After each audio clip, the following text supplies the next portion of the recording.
ഇന്ത്യയിലെ ഏറ്റവും പവിത്രവും പ്രശസ്തവുമായ ഹൈന്ദവ തീർത്ഥാടന കേന്ദ്രങ്ങളിൽ ഒന്നാണ് ബദ്രിനാഥ്. ഉത്തരാഖണ്ഡിലെ ചമോലി ജില്ലയിൽ ഹിമാലയ പർവ്വതനിരകളിൽ സമുദ്രനിരപ്പിൽ നിന്ന് ഏകദേശം 10,800 അടി ഉയരത്തിലാണ് ഈ പുണ്യനഗരം സ്ഥിതി ചെയ്യുന്നത്. അളകനന്ദ നദിയുടെ തീരത്തുള്ള ഈ ക്ഷേത്രം വിഷ്ണു ഭഗവാന്റെ ബദ്രിനാഥ് അഥവാ ബദ്രിനാരായണൻ രൂപത്തിനാണ് സമർപ്പിച്ചിരിക്കുന്നത്. ഇന്ത്യയിലെ 4 പ്രധാന പുണ്യസ്ഥലങ്ങളായ ബദ്രിനാഥ്, ദ്വാരക, പുരി, രാമേശ്വരം എന്നിവ ഉൾപ്പെടുന്ന ചാർധാം തീർത്ഥാടനത്തിൽ ഏറ്റവും പ്രധാനപ്പെട്ട ഒന്നാണിത്.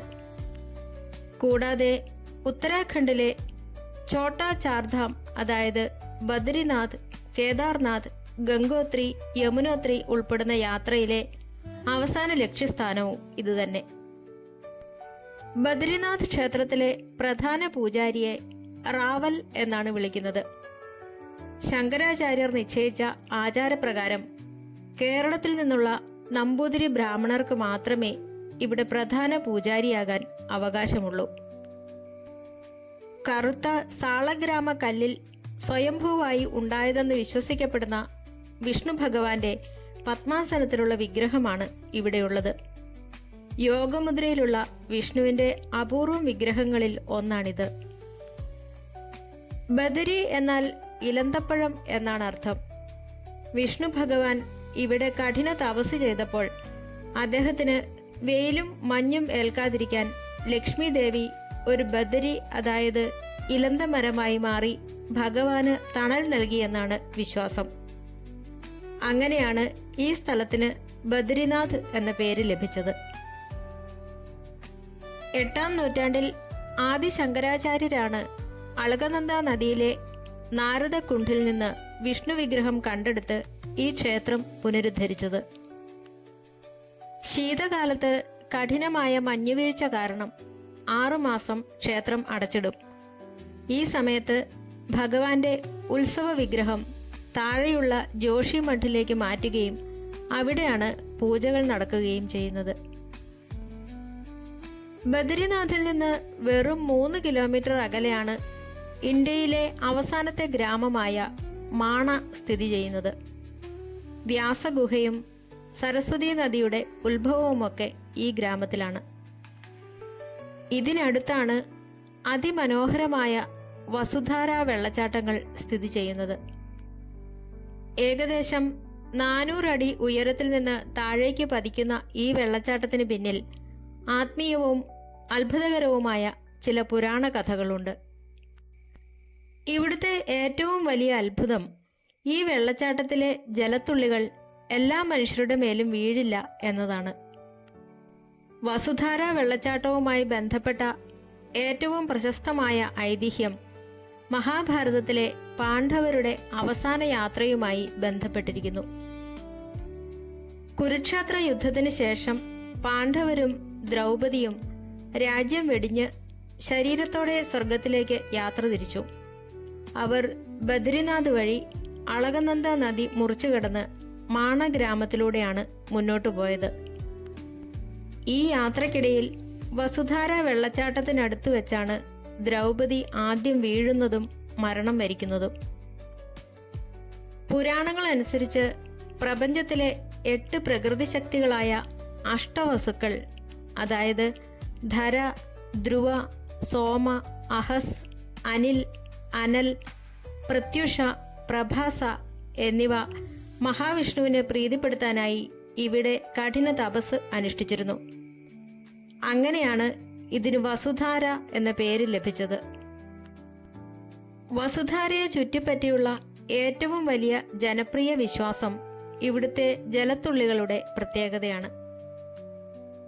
ഈ വെള്ളച്ചാട്ടത്തിന്റെ ചുവട്ടിൽ നിൽക്കുമ്പോൾ മുകളിൽ നിന്ന് പതിക്കുന്ന വെള്ളം ആത്മീയമായ ശുദ്ധിയുള്ള പുണ്യകർമ്മങ്ങൾ ചെയ്ത ആളുകളുടെ മേൽ മാത്രമേ വീഴുകയുള്ളൂ എന്നാണ് വിശ്വാസം. മനസ്സിൽ കപടതയോ കടുത്ത പാപചിന്തകളോ ഉള്ള ആളുകളുടെ ശരീരത്തിലേക്ക് ഈ ജലത്തുള്ളികൾ വീഴാതെ കാറ്റിൽ പറന്നു മാറിപ്പോകുമത്രേ. അതുകൊണ്ട് തന്നെ വസുധാരയിലെ ജലത്തുള്ളികൾ ശരീരത്തിൽ പതിക്കുന്നത് വലിയൊരു അനുഗ്രഹമായിട്ടാണ് ഭക്തർ കാണുന്നത്. വസുധാര വെള്ളച്ചാട്ടത്തിൽ നിന്നുള്ള വെള്ളത്തിന് ഔഷധ ഗുണമുണ്ടെന്ന് വിശ്വസിക്കപ്പെടുന്നു.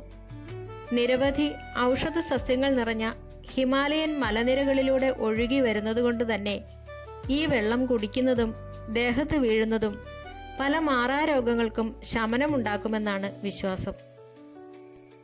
മാണ ഗ്രാമത്തിൽ നിന്ന് കുത്തനെയുള്ള മലനിരകളിലൂടെ 5 കിലോമീറ്ററോളം നടന്നു വേണം ഈ അത്ഭുത വെള്ളച്ചാട്ടത്തിനരികിൽ എത്തിച്ചേരാൻ. ഹിമാലയൻ മലനിരകളിലെ നരനാരായണ പർവ്വതങ്ങൾക്ക് നടുവിലുള്ള ബദ്രിനാഥ് എന്ന പുണ്യഭൂമിയുടെ ആത്മീയവും സാംസ്കാരികവുമായ പ്രാധാന്യം വളരെ വലുതാണ്.